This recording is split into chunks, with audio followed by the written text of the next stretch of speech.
Okay. Are we ready for the top 5? Now, how this is going to work, the top 5 are based on score averages. Every team saw 4 judges, and we're averaging, adding up all of your scores because you were scored on all of those criteria in the rubric. And those top 5 are going to actually come up here on stage and pitch to you all, so you can see the top 5. This doesn't mean that they are the winners of all of this, right? This just means that they are now going for this, right? So it doesn't mean that the rest of you are out of the game. You are still very much in the game, okay?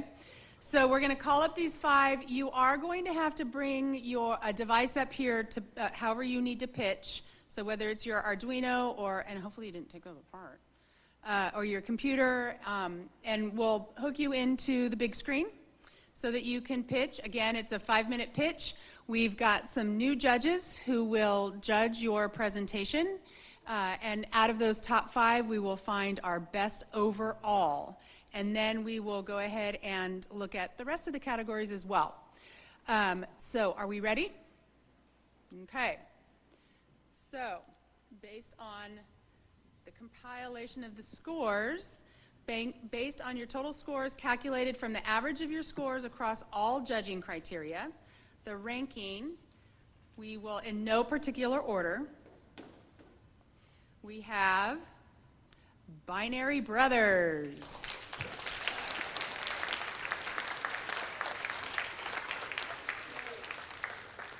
Lens Cook.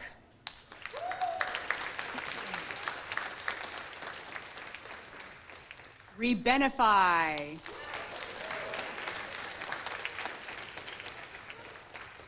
Vital Sync. And Youth Dev Studios. So what I'm going to do, only because I'm looking at equipment, I'm going to have Youth Dev Studios come up first because I'm going to assume you want to bring your tower, right? Or can you do it on your laptop? Oh, awesome. And we're going to shift the judges out so they can see better, and we'll get through this part, and then we'll do the award ceremony. Okay, so there's the HDMI. Do you have HDMI on there?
Hi, my name is Leo McDonald. I am Justin Milne. And we have created the project named Harvest Helper. So for the need of this app, we were looking for a few objectives, and primarily we wanted to serve it to farmers, agriculturalists, and home gardenists, typically in backyards. Yes, and we noticed that the agricultural economy of Ventura County and other areas have been negatively affected by the crop diseases in the crops around us. So what we were looking to do was make an app that could detect these diseases in these crops and suggest new suitable crops that could effectively assist farmers in their endeavors. And we have noticed that this system would also greatly benefit farmers in developing countries who might have fewer resources, but they would be able to take these resources further and be able to have a higher crop yield and maximize the output of what they have. And we also came up with this idea while we were on our way driving over here. We saw some farms along the way across the side of the road. And also my mom's side of the family, they come from a farming family, upstate New York, so. Okay, so I was in charge of creating the AI and the AI algorithms. And so the first one I created was the disease detection model, and I created that using two Python libraries called PyTorch and ResNet18. And the second one I made was the crop recommendation model created using scikit-learn and pandas. And the two of them respectively, their purposes were for detecting diseases in plants by classifying them to what type of plant they would be and what sickness they would have. And the second one would be for recommending crops based on numbers from the environment that you provide and numbers from the dirt that you would provide. And these two models were created and trained from scratch within the 24-hour allotted time period in the hackathon. Now, I worked on the server implementation of this program, so while he was working on the AI, I was working on basically connecting it to the server and presenting it to the user. So I was using the library Flask, so I could use Python to connect the image classification and suggestion models and present them to the user in a pleasing display. And I also added a login system so you could save the crops that you added to your dashboard. We just wanted to make sure that it was kind of an easy to use, smooth experience. So now we will be showing a demo of the program in action. Now, as we can see here, it starts off with the login page, and we can see the login page being entered. And we can see a crop being created in terms of the library of other crops. And we can see to create a crop, you would need to find the image for the crop and also assign a name to it. And you would have to press OK to confirm the creation of the crop.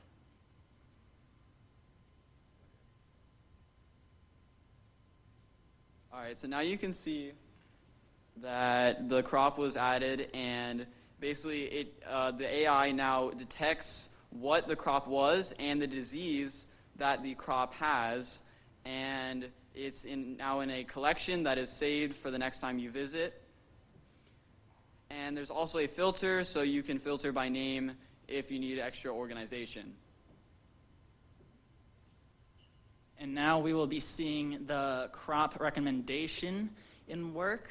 And now we can see that there are multiple variables that the user may enter to determine, or to tell the AI to determine what is the best crop to put in this area. And as we can see, once we enter these values in and press the run button, the crop that it is telling us to put in this area is definitely 100% to be rice. Will give the best output of, will give the best crop yield.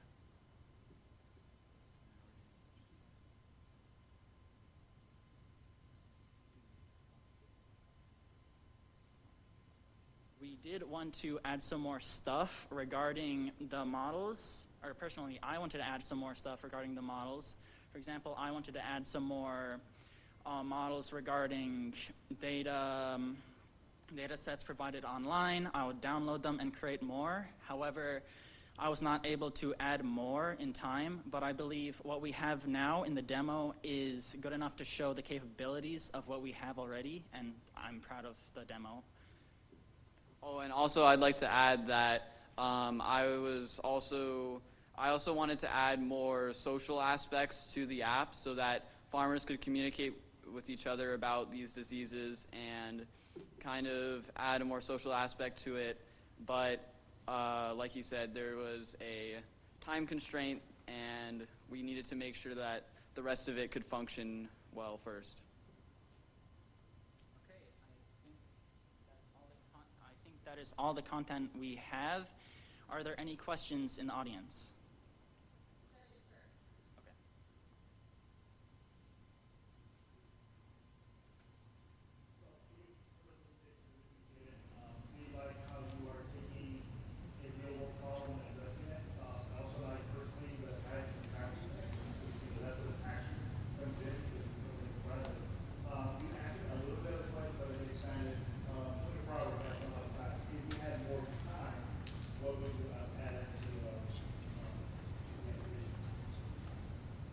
Right. Well, I would have added more models to give more help to the agriculturalist.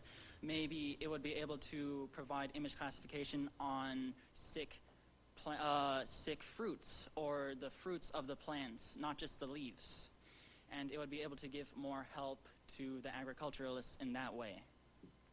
Yeah, and I'd just like to add, also, I'd like to make it more like a multi-use app. So basically, if I were to add like the social aspect to it, it would be just kind of like a multi-functional thing, and it would be like a one-stop shop for farmers to talk with each other and have all these tools available to them.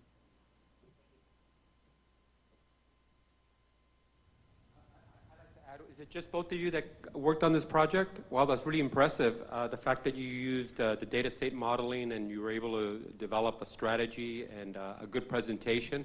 I liked the slides that you presented, as well as an actual working model. So it's, I think we're all very impressed. Great job. Thank you.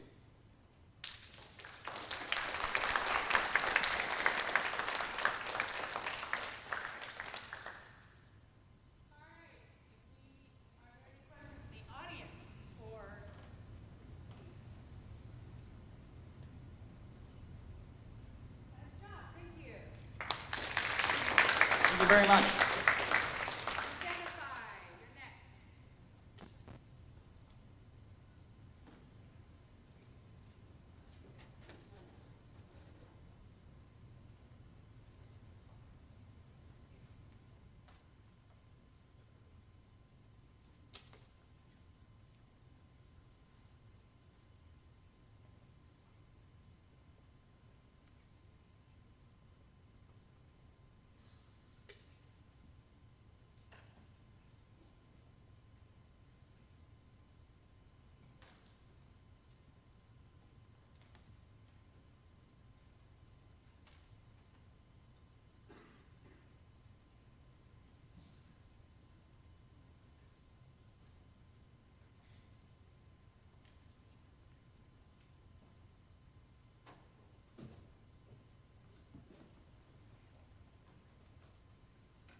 Good afternoon, everyone.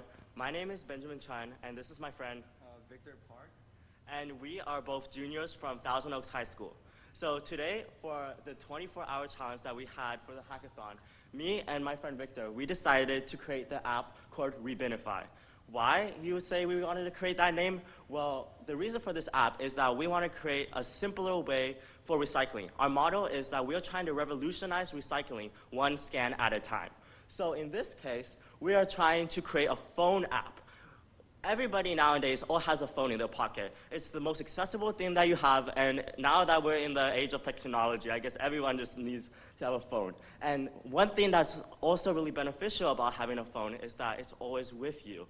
So in this case, we wanted to solve the problem of how to recycle and what is the most easiest way to recycle. And in this case, we created the app called Rebinify. Okay. Do you guys think you guys are a good recycler? Raise your hand if you do. Okay, that's a good amount. Can you go to the next slide? All right, let us ask you a simple question. Is this recyclable or not? Can anyone answer like precisely, like anyone with an idea? Or can you answer, can you explain why that is recyclable? Well, it's plastic. Mm-hmm.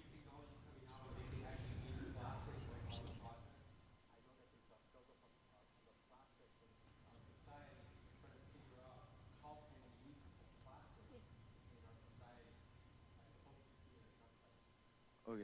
Oh, that is a really detailed answer. Okay, thank you.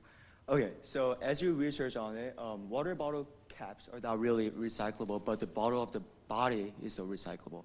To just simply explain it, it's really high density like chemicals in the water bottle cap, which it doesn't melt in the high melting point. So that's why they classify that as a waste, not a recyclable material. So, is the sound work here, or is it sound? Oh, yeah. Video. This is just a snippet of how our app works.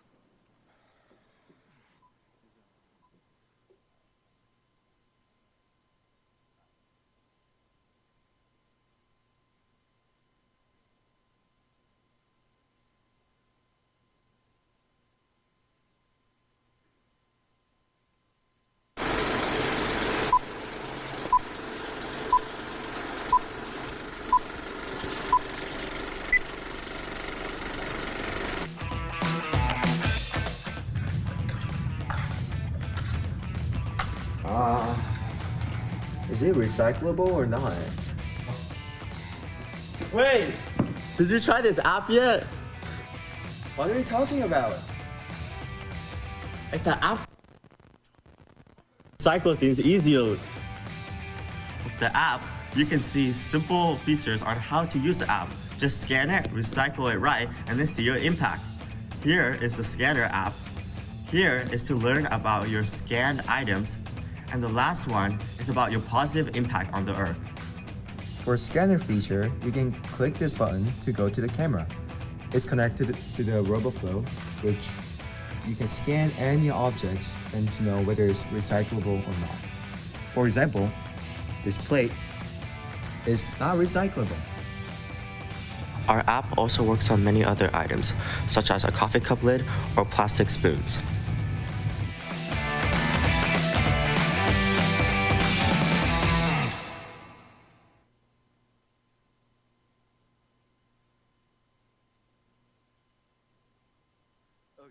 The objectives. The objective of this app is to create a recycling app that makes recycling easier for people by telling them the proper way to recycle the items through taking a simple picture of the object. So why did we decide to create this app? Well, personally, the reason why me and Victor both decided to create this app is because we both read upon a research article that was from the United States Environmental Protection Agency that stated that only 32.1% of Americans know how to properly, actually do not know how to properly recycle, which in fact, that fact was very astonishing to both of us that we expected that percentage to be a little bit more higher.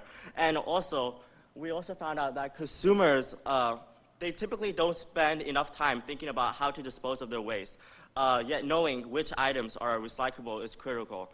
Additionally, there's not enough education in terms of how to recycle. Like in my case, when I was little, I remember my kindergarten teacher very noticeably taught me how to recycle, giving me those objects like, oh, this is the blue trash can, this is for recycling, and the green one is for trash. But in this case, like my cousin, actually, she did not really learn how to recycle, which was something that really astonished me. However, but she did, as a sixth grader, have a phone, which is something that I found was very critical. But that's why we decided to create an app as a phone app, which is for recycling, because we feel that with so many people having phones nowadays, having something so accessible to you and to teach you this important knowledge of recycling, we feel that it's really beneficial to the environment. So we actually took a survey last night for 12 hours. We asked some mentors to do it, and we uploaded to our Instagram story, and we got 50 responses about whether the toothpaste and greasy container is recyclable or not. So first of all, only 48% people got the correct answer, which was not recyclable. And can you click the next one? Surprisingly, even 1/3, which is the orange color right there, doesn't know what to do with the greasy container. And we just realized, oh, this is a problem that we have to fix. And we just delve into this one and keep the process of creating the app. So how did we create this app? So Victor can tell you more about how he used RoboFlow to create the machine learning model for the app. So we'll talk about that. We can talk about it. Okay. So he basically used RoboFlow, which he got a lot of photos from. They have something called a universal database, in which you can get a bunch of photos from a lot of other people. However, what we did was that we would annotate every single photo. So say we wanted to have the machine learning to recognize just the bottle caps. We would spend the time just like crossing it, like getting the little square out of it, and we would train that model. And what I did was that I wanted to do more of the UI version. So I would use Apple's Xcode, which uses Swift UI, which helped us create this UI for the app. And one of the mistakes that we started off was that we first wanted to do like scanning the recycling recent codes that you see on many of recycling stuff, like those triangles that have like 1 to 7. However, what we found was that oftentimes it took way more time for the computer to recognize it, and we felt that it was not feasible enough to use the phone, whereas like your eyeballs could see it quicker. So instead, we wanted to create a model in which it could scan the whole object of it, like the whole thing, and tell us if it was recyclable or not. And this is the user interface that we created using Swift UI. One thing that we wanted to emphasize with the user interface is that we wanted it to be very modern. We wanted it to look very simplistic because we wanted recycling to be something that's a very fun experience, and that's something that's not something that, oh, it's just a choice that you can do. We wanted this to be something super exciting. So you can see we did a lot of round corners. We did a lot of very cute like images that really help show like how more simple that recycling is. So to emphasize, to be honest, recycling is not fun. And like, why would you recycle with downloading the app? So Ben actually like really talented in art. So he spent like 1 a.m. to 6 a.m. just creating the perfect color and matching the round shape. So we tried to make it as like aesthetic as possible. So we're mostly targeting the Gen Z generation where they don't use the app when it's not pretty or attractive, right? So we just try to use like yellow, purple, and other mint colors to kind of attract the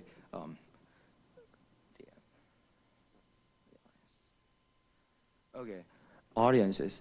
So I just simplified to the 3 categories, which are urban residents, educational institution, and young families. And right here, I just want to quickly emphasize this. We have a passion. We have a kind of like ambition that we're going to reach out to the government and we're going to get a funding from them. I feel like this is really doable, and we only spent 12 hours, but we really saw the potential and it can really develop further where we can really put that into the like App Store or Android app. Yeah. So. Yeah. And additionally, what we would love to do is that we would love to also maybe communicate with many various companies on how to recycle. We also wanted to create some kind of like barcode scanner that you can maybe scan the barcodes of some products, like some cardboard boxes, that could tell us a bit more detail on how you could recycle it. And we felt that maybe if we could get like a partnership with a company, we could help them like encourage their customers to recycle more often.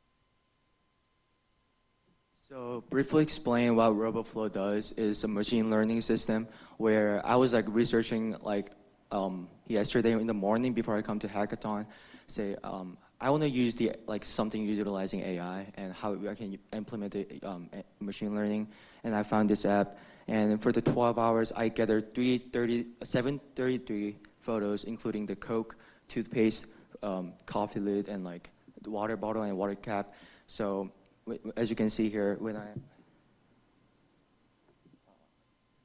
zoom this in, I literally squared all the objects in order to catch that, and I feel like I finished that in 8 hours for like about 800 annotations. So I'm hoping in the future, if you have more time and if you're used to this one, we're hoping for a higher accuracy of getting whether it's a recyclable or not recyclable.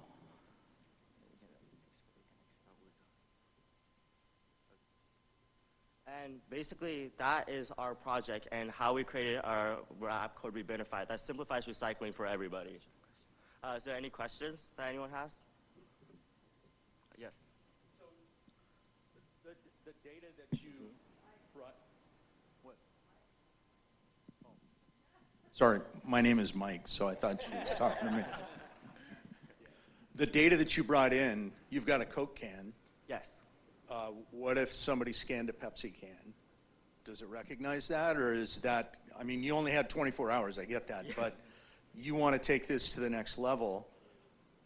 Is that the workflow? You've got to put in like a Pepsi can and a Dr. Pepper can, red bottle tops, yeah. Yellow bottle tops. So as a high school, I have a limited knowledge, but I assume that we use the universal data set in the RoboFlow where more than 2 million users put a lot of data in there. So we can find, there are like a lot of drinks, Sprite, Coke, Dr. Pepper, like a lot of kinds, but we just chose Coke because I love Coke, and it is right there. So, because I was trying to show that if we prove this like one simple stuff, then it also equals, if you have more time, then we can go to Sprite, Dr. Pepper. And there's like, to be honest, there's not that many like drinks, like varieties in the world. So I think that's really coverable, and data gathering is like really easy using the RoboFlow, where if I have to like type Coke can and save 300 times, that's impossible, right?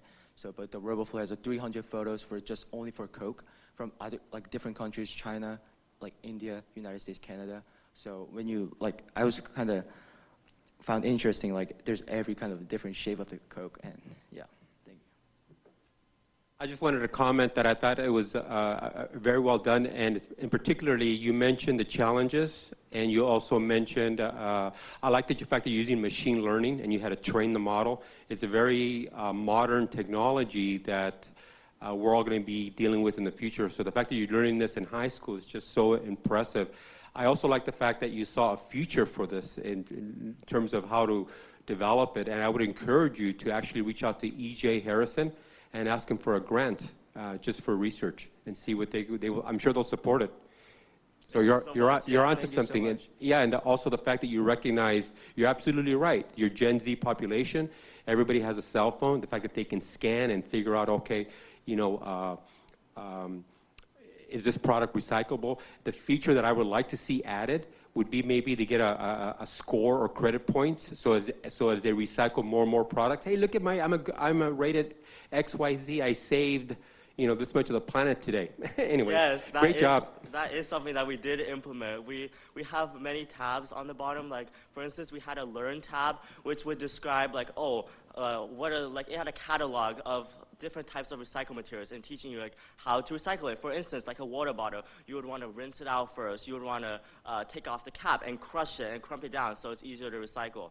And we also created a point system. We wanted, like I said, most of it is for like young audiences. We wanted to maybe like gamify the app. We wanted to make it like a very entertaining experience. So we would have a point system say like, oh, this is how much carbon you reduce on the earth. Oh, this is your environmental impact, saying how many kilograms of like plastic you saved or like you recycled, which is something that we wanted to do. Yes, so I belong to a walking group, and we share each other's steps on a daily basis. So think of a green group that shares how much they recycled that day. Yes, yeah.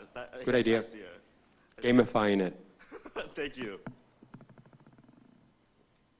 Before we end, we just want to quickly show the UI of our app. So here's a guide to using the Rabbit file on the left. There's a scanner where we can just click this, and it connects to the RoboFlow, the website. And after we turn on the camera, it just automatically detect it's kind of far, so it's not working, but it's going to tell it's recyclable or not. Yeah. Thank you so much, everyone. Thank you.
Hello, my name is Spencer Morga. I am the lead UX UI designer for our team. My name is Mia Lesser, and I'm lead front-end developer. I'm Alan Shee, and I'm a full-stack developer. My name is Jay Garg, and I'm a full-stack developer. I'm Megan Sun, and I was in charge of the back end. And together we are VitalSync, and our goal is to revolutionize the business of doctors' appointments using AI and biometrics to make diagnoses faster and more accurate than ever. So first, to start off our website, we must come up with a design. So here you can see our Figma, where we lay out the prototype in wireframe for our website. All these pages are designed without a template, completely unique by our own team. Given that dealing with the medical field, a lot of our patients are going to be elderly and may have sight or hearing difficulties, in which way so we designed our website to keep that accessibility in mind, keeping high contrast, approved by Adobe with an 11:1 ratio of contrast, as well as a very spacing and large text for people with, and we'll have other accessibility features which we'll show later. And then for the back end, we had a lot of data to store, so we started with a doc where we listed out all the data we needed to store and separated it into 6 collections with their corresponding fields. Then we used MongoDB to create a database and where the data is encrypted and it follows HIPAA compliance.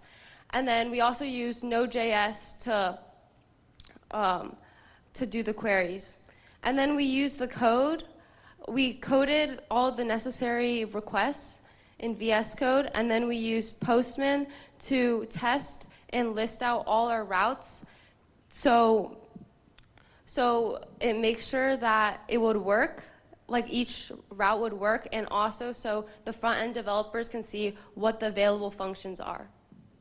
Yeah, so as the lead front-end developer, our coordinating communications between the back-end and the front-end by implementing APIs that gather data from our database. So on our patient portal or doctor portal, we could get the data that's saved, and we can also save new data so that it's saved in the database for later terms. I also integrated Spencer's designs on Figma using CSS and React components to elevate the user experience. I just want to emphasize the collaboration aspects. So from my designs, I had to communicate with the back-end part of our team to make sure what they need from the user so I can properly integrate that into, for the UX, for the users to easily be, for best UX, and as well as collaborate with Mia because she designs her CSS around what I build, and it's sort of a closed loop of collaboration and input from one another. I'd also like to mention we deployed our backend server to G-Cloud, Google Cloud, to be able to query it from the front end. And now you guys might be wondering how a patient could actually use it. So let's pretend that I'm a patient who's recently experienced some negative medical symptoms, and I'm going to go to our homepage where I'll click I'm a patient. Then I'll be prompted to log in. If I do not have an account, I can create one where I'll have to do some onboarding where I enter my weight, height, my past medical history, my family medical history, and any prescriptions that I'm currently taking. Once I'm logged in, I'll be taken to the patient dashboard. Here you can again see a lot of their crucial information, their date of birth, height, weight, but more importantly, you can also see their vitals for the last month. You see their heart rate, body temperature, SpO2, ECG, activity, sleep per day. All of these are crucial for a doctor to be able to create an accurate diagnosis. And we will be able to get them from a Bluetooth connection to a smartwatch like an Apple Watch. Sadly, because of the time constraints, it would take a day of approval to be able to develop an iOS app to connect to the watch. So instead, we used a dummy data Bluetooth circuit board, which I'll show that we can connect to here. So it's the website scanning for local devices, and it'll show the Bluetooth device, and we can connect to it and pair it. So from this, we can show that we can accurately produce vitals for the patient as time goes on. Also, because our patients are often very elderly, we have a list of prescription medication that they can initially put in and their doctors can update so that they know when to take it, what dosages they take, and how often they need to take it. So now, because I've been feeling sick these last couple days, I'm going to access my personal health analysis forms. So here I can access my past forms with their doctor notes and introductions, and Alan's going to explain to you how I would go about talking with our AI to be able to enter our symptoms. John Smith at your service. I'm here to talk to our AI. Can we get a cheer for everyone who's very tired tonight? I'm rather tired today. So I've been feeling down. I have a nice, I've been having a headache. So I'm going to use our handy-dandy speech-to-text functionality in here for our nice accessibility. I've been having a horrible headache today. And I can send that to our AI, and it will respond. Sorry to hear that, but it wants some more information from me. So I actually haven't slept in 30 hours. Fun fact. That's part of the question. Now. And it'll just keep prompting me with information until it thinks it has enough, and then it'll send it to the doctor. So out of respect for your time, we're just going to continue to the doctor step. So what this really does is lies into these forms. So what we'll do is, powered by the AI takes in these symptoms through this conversation with the patient. It takes in the biometric vitals that we displayed earlier, and it takes in the patient's past and family medical history that they added through the account creation. It takes those three things and essentially consolidates them into this form that we're displaying so the patients can send it to the doctor as sort of a, I'm not feeling well, to sort of expedite the checkup process. So that's what we're really doing here. We're sort of bypassing the long lines, the hours of forms, the hours of waiting, only to be told that you're fine, right? So we want to expedite that process. And so we'll see how the doctor will receive these forms and how they can react and respond to provide an accurate, fast, and automated diagnosis to the patient. So if I was a doctor, I would be able to create an account and enter in my name and information, and most importantly, an NPI number, which is a unique identifier to a doctor. From there, I'll be able to invite patients, like these patients here, and John, who we just saw. I can access their dashboard. I can see their vitals. I can see their crucial information before I look at their forms. And you can see, oh, there's 2 unread forms, so let's look at them. So this unread form, obviously, don't actually have a doctor here, so we would have it pre-typed, but they would be able to read the introduction that the API, the summary they gave, and the raw data from the conversation. And then I would type up my doctor's notes of saying, oh, you should monitor these symptoms for the next 2 weeks and come in if they persist. Or maybe just get an over-the-counter medication and you don't need to waste your time with a doctor's appointment. And then so looking back after writing those notes, a patient would be able to log into their portal and go back to their forms and be able to see these notes added to them to know what steps to take from their doctor. One thing that we want to emphasize is a new feature that we will implement in the future is allowing patients to be able to search up doctors and vice versa. So this plays into a lot of equity, taking into account of that. As, say, a patient from an underdeveloped area with not many access to doctors can use our software to communicate and contact a doctor across the globe and gain their insight, research purposes and whatnot, without actually having to visit them. And also specializations. Say that there's not a doctor that you need in your area, you can find one through our portals and they can connect you from there. All right, thank you. Any questions? Very impressive. I like the fact that you guys collaborated so well and you all shared in the presentation. It looked very technically challenging, but yeah, you figured it out. Good job. I like the equity aspect of it, the social aspect, connectivity between the doctor and the patient. So really good really good style of implementation. And if I can add a couple more, like just future plans that we had. One of them that we also wanted to do is have multiple doctors be able, or currently, doctors will be able to both edit the same form and read prescriptions that other doctors put to allow for inter-doctor communication, which will stop conflicting prescriptions from being prescribed, and also allow for, if a patient wants to switch between multiple doctors over a certain period of time, they can see a list of all their past medical history really easily to get that onboarding much quicker. Another additional feature that we would like to add in the future is to gain a better, well-rounded perspective of each patient. During the account creation, being the patient, we will allow them to submit things like lab reports, blood work, and other previous medical forms to, that the AI can take in when sending these forms, so they can relay that information sort of to the doctor in a very concise, time-efficient way. Again, thank you for that presentation. I really appreciate the passion, the energy everyone is showing. So in a former job that I had, I was in charge of software development. I was head of IT. On complex projects like this, project management is a very key element. So I'm just curious, amongst the 5 of you, who served as the program manager? I would say we would all equally be part of the program manager, because at all times we were all collaborating on different parts of the project. We actually use Git, and if you look at our Git history, there's 1,000 pull requests, because at every second there's 2 people working on the front end, 2 people working on the back end, 1 person working on the design. The back end has to communicate, oh, what does the design need? What buttons are needed? The front, then the middle, that UX has to communicate to the front end what to implement. So we're constantly bouncing ideas off of each other, constantly deciding what features we want to implement, what features would we want to implement in the future, where through that open collaboration we were able to produce the best product we could. In addition, we made sure to have a lot of organization documents, like the doc we created with all the data in the database, so then people like from the front end, or like Spencer designing the website could reference. And then also like the postman is really useful because they can see what functions are available, and then if there's a function they need, they can just tell me and I can implement it and they could use it.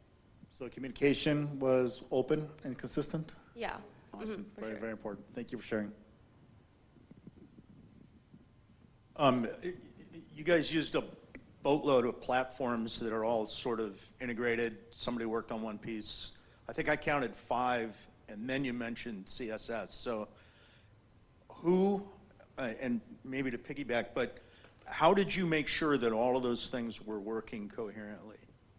Yeah, so we all have experience in these different elements. More like I have more experience in the front end, Jay has more experience in the back end.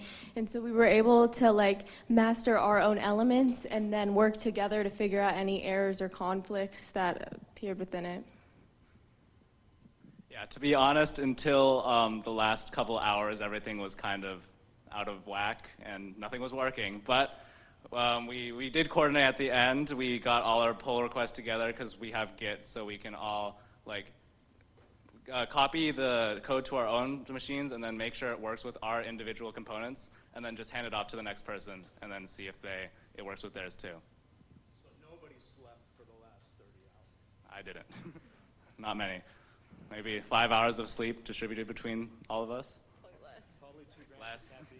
It's part of this collaboration. It's really great to understand each other's strengths, but also the limits of each other's capabilities. So like as a designer, I can only make what the developers can actually code. So I'd have to make sure to establish that communication with them to let them know, oh, hey, this is what I want. Does this look good? If not, how can I change it? How can I make better without sacrificing the integrity of the UX? So.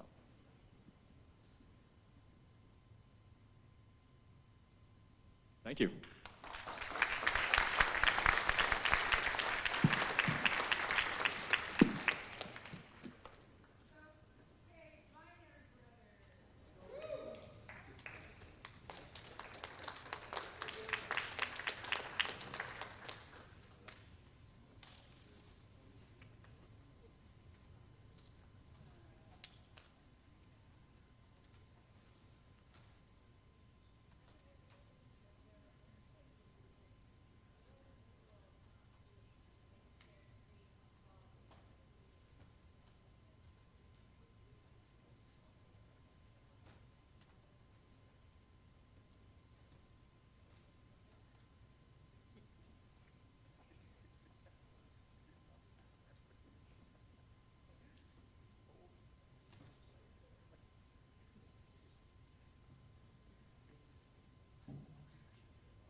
Hello everyone, we are the Binary Brothers. My name is Diljot Sidhu and I focused on the external links for our app.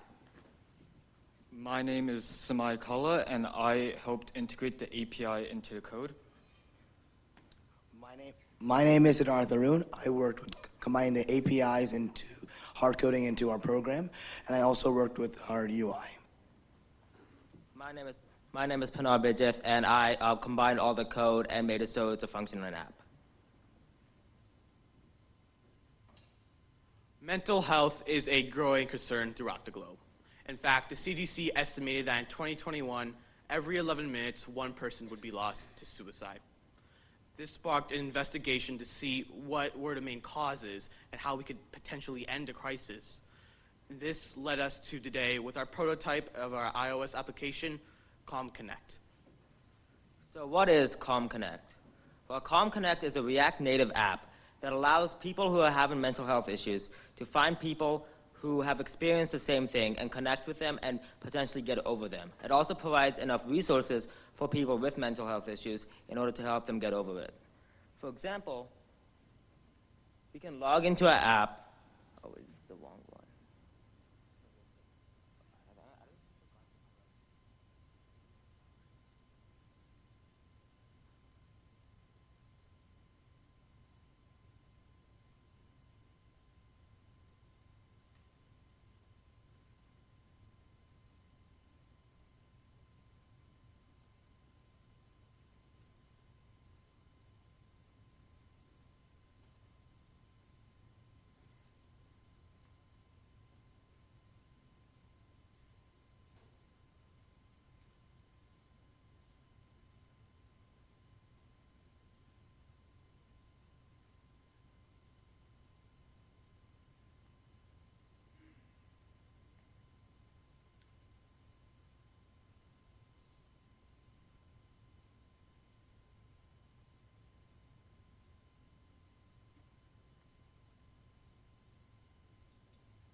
Sorry about that. There was an issue with the prototype. Okay, so you can sign in here, and you can input your user information. You can input your email. So we'll use a decoy email because we do not have any users in our app yet. We'll also import a decoy password and a decoy confirm password as well. So here is our main section of the app. This is where you'll see in all the features of the app. For example, we have the notepad page. This page will allow you to write your own goals. It will allow you to write your positive thoughts you have throughout the day and document them in the journal. And you can also write your moral compass for the day as well. And all of these will use push notifications to send it to you every 3 hours to keep you motivated.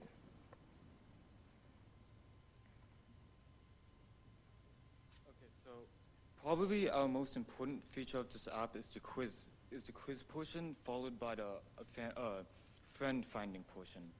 The quiz is a 10-question, very simple quiz that you can answer with often, sometimes, or never.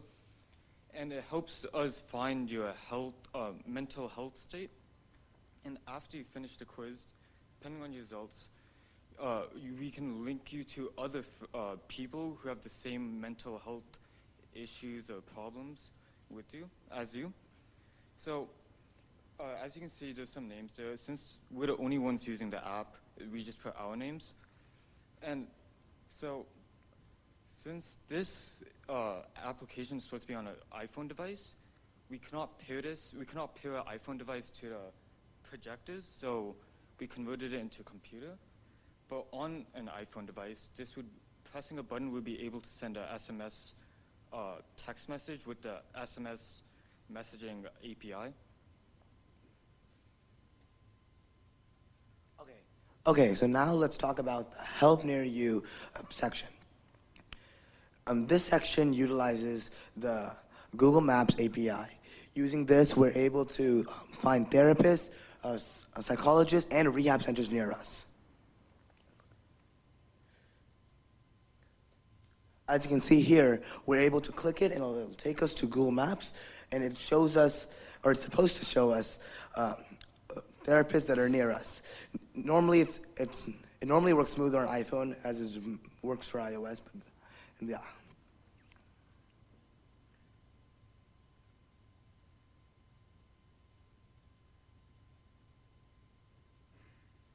Something similar to this is the Resources tab, like the American Psychiatric Association.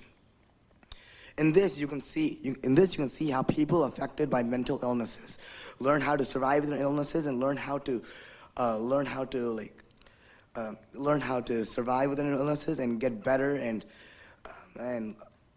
make sure they have the best life they can live.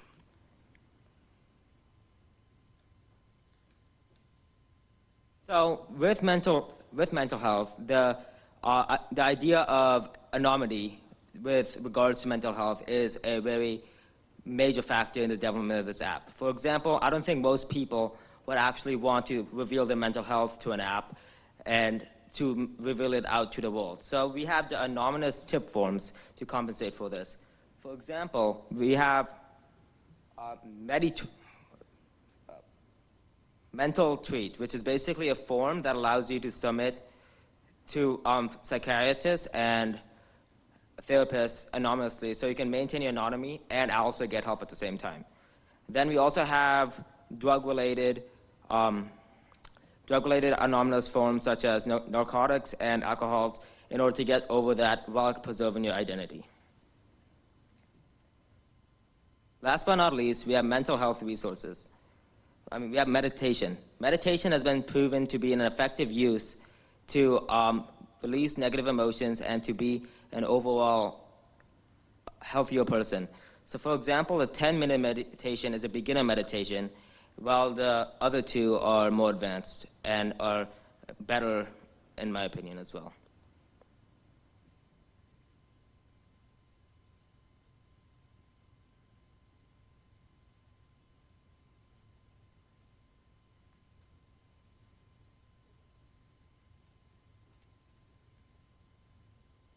As you can see, we're trying to have this app be the home base of mental health, and To improve this app, it's best that we add more features for improving your mental health.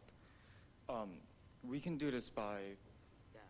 So there was supposed to be a chatbot on this app. So instead of a friend, if you couldn't find a friend in time, or if you just didn't want to talk to an actual person, you could have had a chatbot that could have replicated the emotions of an actual person in order to help you get assistance and guidance. However, I was looking at the APIs and the databases, and it was a bit too expensive, and we couldn't get the API keys in time. So this project was not delayed for the time being. One thing we also didn't add was a direct calling system, which we were able to implement, but we found we couldn't combine it with all the rest of the works and programs going on. Mental health is a growing concern without the globe, and it is also a problem that is not going to go away. With our prototype, we believe that with the time and dedication, it could become something more than just a prototype, and it could possibly reach thousands or even millions across the globe. We are the Binary Brothers, and thank you for listening.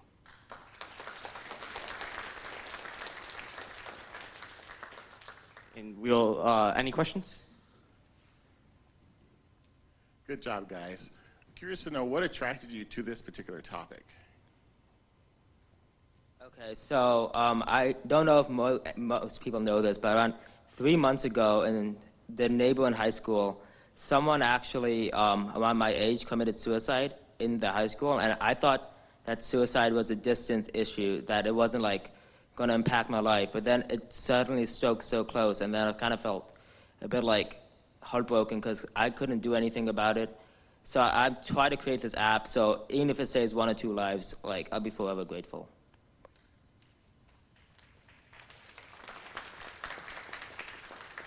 So a follow-on, and it's not a question, more as a comment. I really appreciate the intersection of technology and culture here.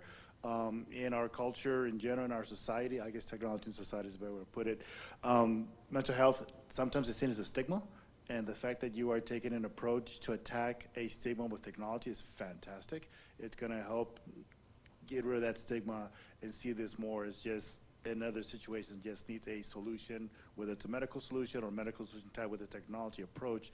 I really appreciate the fact that you took something that, again, society sees as a stigma, but we can see it as a solution to solve it. So thanks for the problem statement.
Hello everyone, I'm Subash.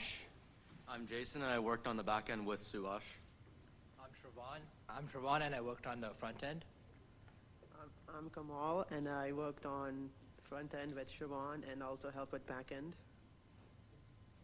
So our project, LensCook, is the direct response to a problem that us four are going to see very soon in our lives. We're all four of us are high school seniors and we're soon going to be going to college. And we know that in college we're going to have much less time, much less energy, and much less money to spend on cooking and eating things that we enjoy. Thus, LensCook is designed so that we can capture an image of ingredients that we already have on hand and use it to generate recipes that we can easily make using what we already have. We hope that this will encourage us to continue exploring different cuisines with the limited resources that we have in college and beyond. Now I hand it over to Shravan. Okay, so here is our website, which is actually deployed to this URL over here, deployed on the cloud through Streamlit, which is what we use for the front end here. And so when the user first logs into our, or not logs into, when a user first enters our app here, they're presented with a variety of customization options. So the first one is that they're able to choose a number of recipes that they want to explore. So for example here, the default number is 1. So let's say you want to explore around 5 recipes here. We input 5. And they also have the option to input a serving size. So like they can input how many people they want to serve the food to, like how many people they want to cook the food for. This can add a personal touch to the recipes and make it more just easier to make and follow.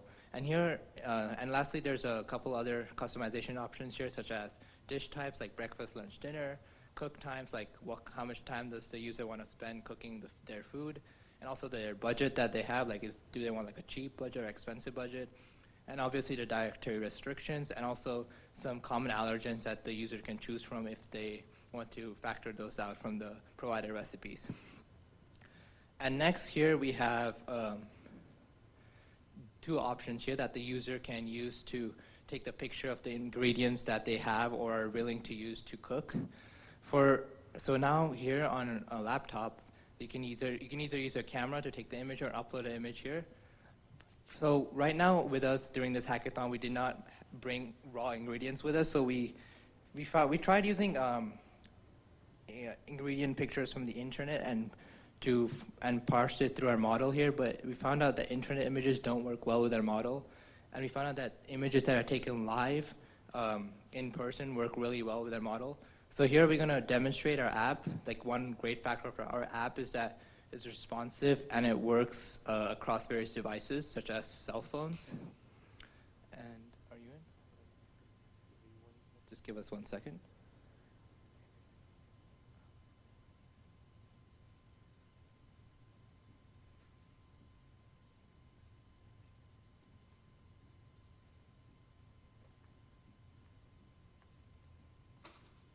All right, so on a mobile phone here, we can enter the URL of our website. So we press enter. And here the first thing is that the user is prompted to give access to the camera, which we'll allow here. Again, this is the normal customizations here. So let's say this time we want around 4 recipes. And let's say we want lunch and normal cook time. The rest can stay the same. And here we want to use our camera to take the picture of some ingredients that Jason here found out on the table here. So we can flip the camera and point it at the ingredients that we have here and press the take photo button. And our app will then capture the photo and then print out the detected ingredients that in this case are banana, apple, and orange.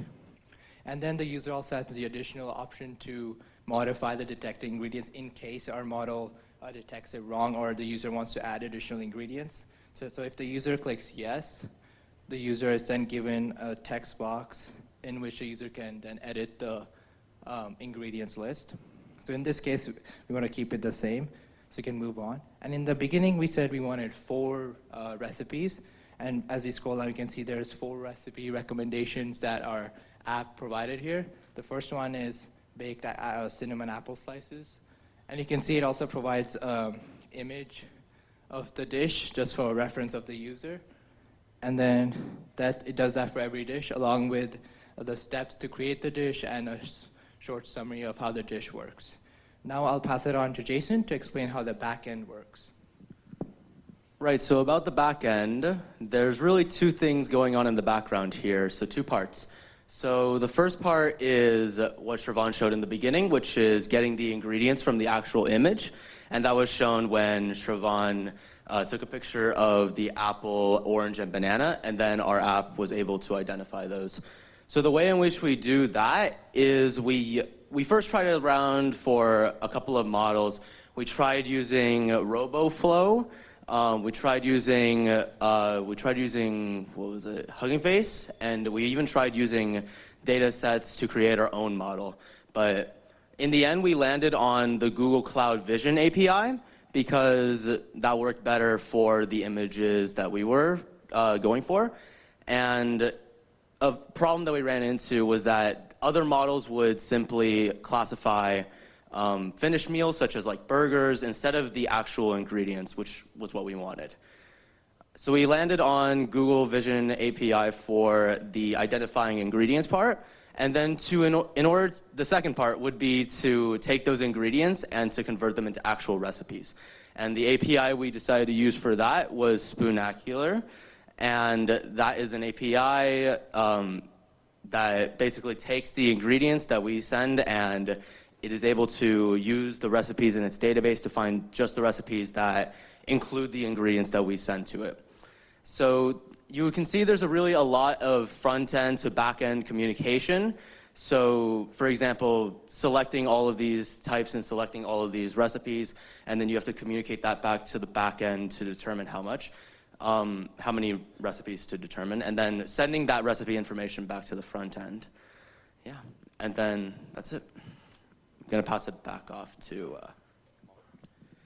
I'm going to talk about our future plans. So as we only had 14 hours to design code and do everything for this app, we could not finish everything that we wanted to do. So a few of our ideas were to take a model of a camera and use it to detect all the ingredients that you have. Okay, so yeah, use the ingredient to detect every ingredient that you have either in your refrigerator or pantry, and create a database with all the ingredients, and then using some API-related stuff, which we haven't researched into more detail yet, connected to the TVs that you have in the new refrigerators. So whenever you walk into a kitchen and want to make something new, you can just go to the TV, and this code is going to run automatically, and you're going to see your recipes and what you want to make and what you need to make those recipes. Another one of our ideas was to create a favorites tab. So basically, once you make a recipe, let's just say the one which you just saw, and say that you liked it and you want to save it for later, you just favorite it. So now the AI is going to train based on your favorites list, and it's going to start suggesting whatever is similar to what you have. And those are our two main plans for the future. Yeah, we're ready to yield to any questions. Thank you. Again, thank you for the presentation. Really appreciate that. Again, appreciate the passion. And this is a topic that's near and dear to my heart. I love to cook. I can't get enough time in the kitchen. That being said, I use quite a few websites that are out there. Tasty is one of my favorite ones. Did you consider with your interface tapping into or connecting to existing websites that have recipes, step-by-steps, that kind of a thing? Right. So the API that we use, Spoonacular, actually sources its recipes from websites such as Tasty's. So I know one of it is like Amy's, like something like baking company or something. I know it takes its recipes from other websites. So I think websites such as Tasty are in there. Yeah. Just to add to that, I love the idea of when you took the photo and it created a meal. Especially if someone's on a limited budget, you made the parallel to being a college student soon, and of course you are going to be on a very strict limited budget, maybe just need top ramen, but but I think that's an excellent idea. I wish I had this when I was your age, and even as an adult, because I love to eat, but I'm not much of a cook. Thank you. Any other questions?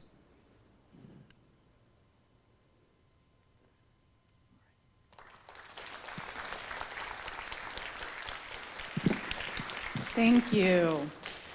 So, as you can see, these guys are amazing. And when I say these guys are amazing, I mean all the guys and girls in this room are amazing. I don't even know what they're saying because it was like way over my head. But I am so thankful that they are taking care of our future. All of you. I am so thankful that you are all taking care of our future. So everybody in here worked really hard, really long, and are really tired, but I really, really want, we didn't do this last year and I kicked myself, I really want a group picture. So while the judges are finalizing their scores, why don't anybody who's a hacker come on up in front here, and we're going to take a quick picture, and then we're going to do quick awards, and then we're going to get you out of here.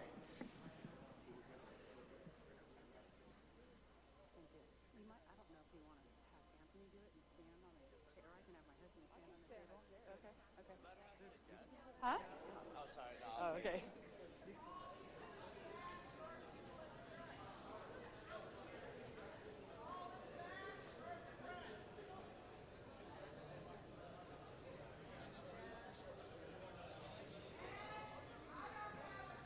Did you guys all submit? Scoot in like you guys love each other.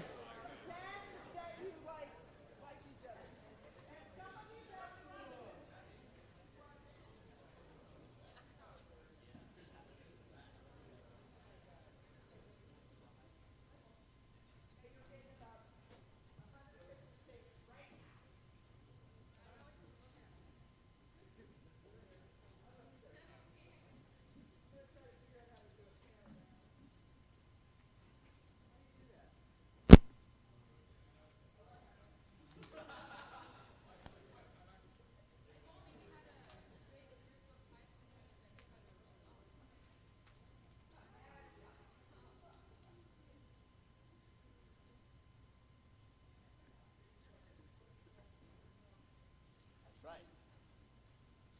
30 next year. 30 next year.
I'm John's mom.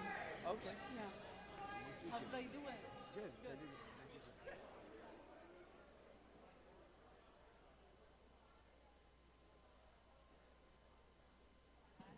Okay, now we're going to do really quick awards. Thank you very much. The faster we can do the awards, the faster you can go home and take a nap.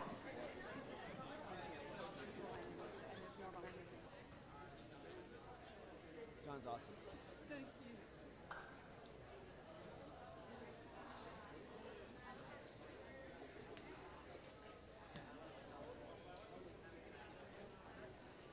He's tired. Yeah, he's tired. And he's lucky to have such a very good teachers too. So, yeah, and only thanks for all of you. Thank you. He might be looking for you.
Okie dokie. So, real quick, and then I'm going to hand it over to Justin to do awards. You'll notice on the way out that there are shirts galore. Feel free to take some. I know you all got one as a participant, but maybe you have a sibling or a parent or somebody who wants a shirt. Go ahead and take them. Those that don't get taken, we are going to donate to foster youth, so they will go to a good home. The other thing is if you are using one of our computers, you will see Miss Julie Judd, who is the one taking the picture. As you leave, make sure that you give her your computer and your charger, and if you used a mouse. Okay? If you borrowed hardware from Hacker Fund, please put it on that table. If you have any Hacker Fund hardware, Arduinos, etc., please put it on that table. Just drop it off. We'll take care of it. Okay, go for it. Okay, which one do you want?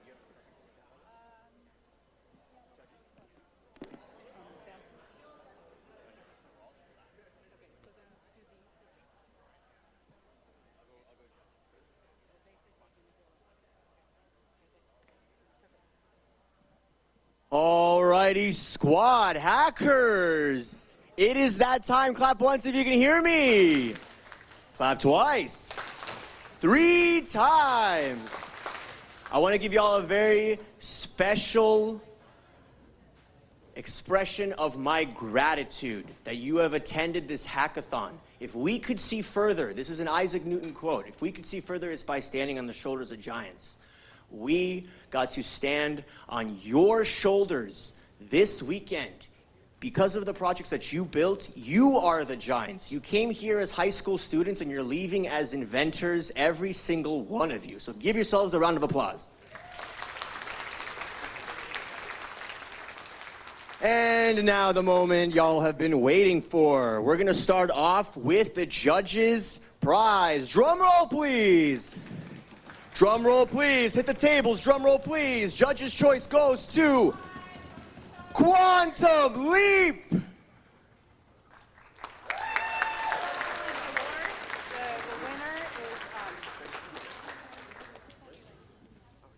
judge's choice for the Quantum Leap, so this team came in knowing no coding and left coding a project.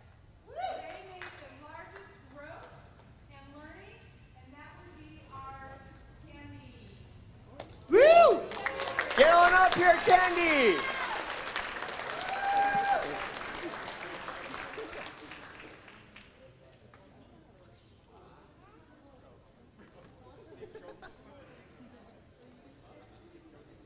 Great job, folks.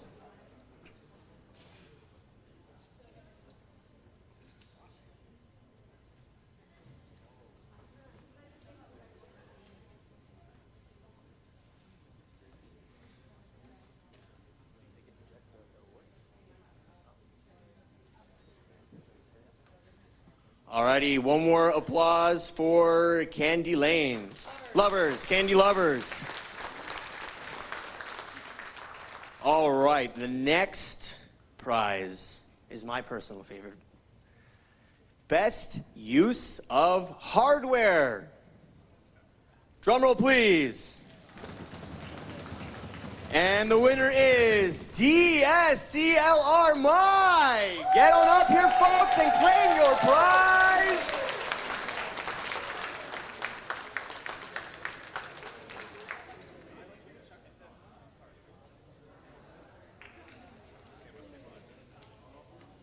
This is DSCLR My. They've been working really hard and they crushed it.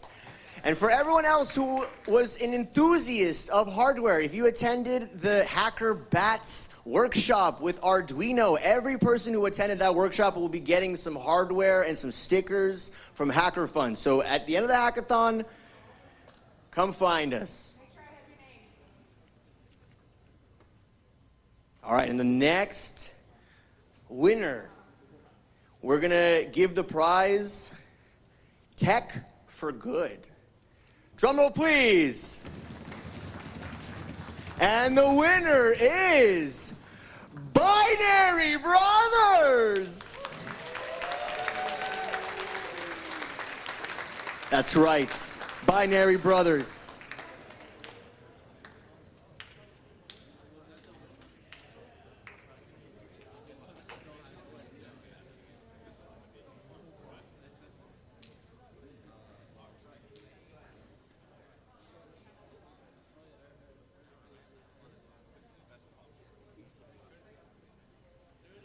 Next up, we have the Creativity in Tech Award. Drum roll, please. The winner is Insure Fire. Winner, winner, chicken dinner.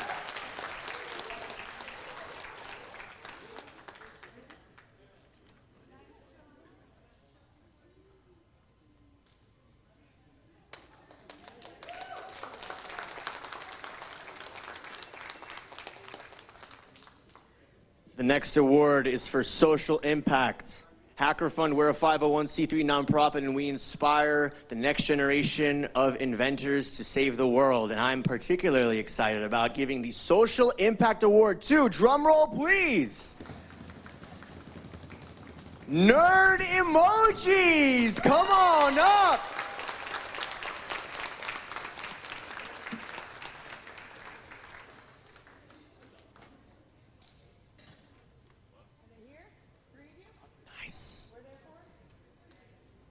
Winners. There's 3 of them.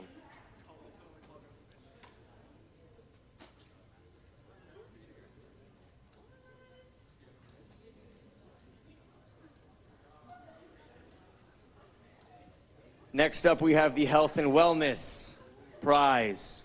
The Health and Wellness Prize. I too remember what it was like to be a college student at UCLA without lots of money, and I needed to figure out how to eat. So, drum roll please, the winner is Lens Cook.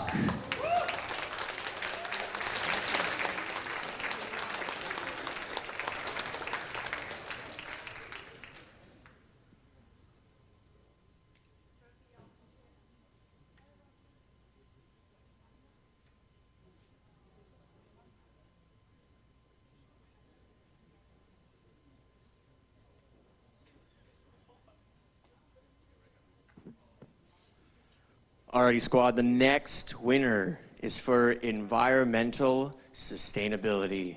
Drum roll, please. The winner is Youth Dev Studios. Come on up and claim your prize. We are here to save the world and save the environment.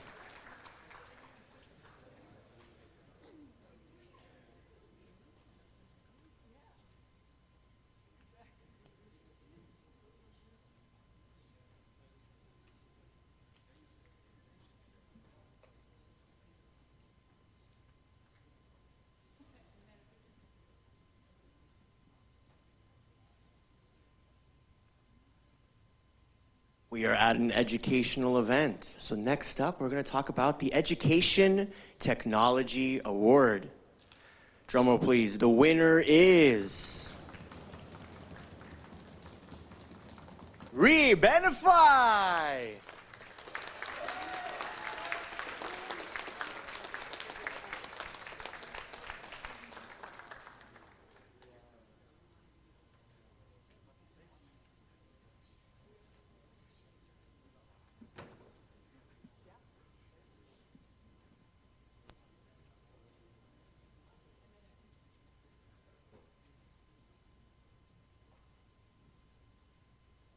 I'm very excited to give this next prize because this had some of the best polish I've seen in many hackathons of my recent couple of hackathons. I've seen many projects in this world, and I am so impressed to see the polish and the skill of this team.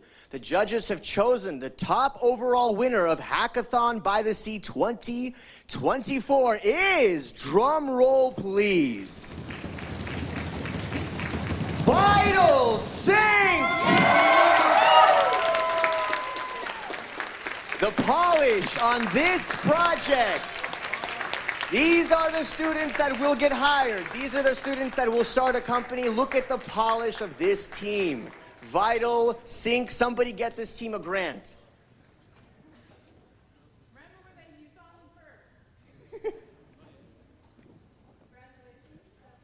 Congratulations, everyone.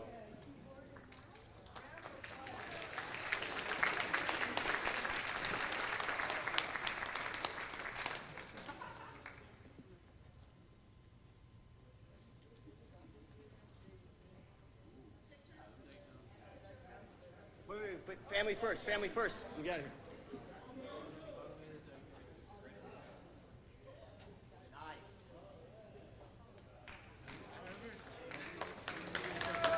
Remember, you're winning at a hackathon. Put this photo on LinkedIn, put this photo everywhere. The relationships you build at the hackathon are more important than the code that you write. And the people you're meeting here, you might start a company with these people.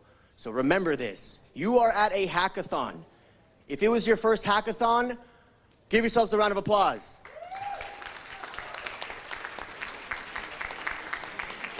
If this was not your first hackathon, I want you to make some noise because you're going to go to your next hackathon. Make some noise!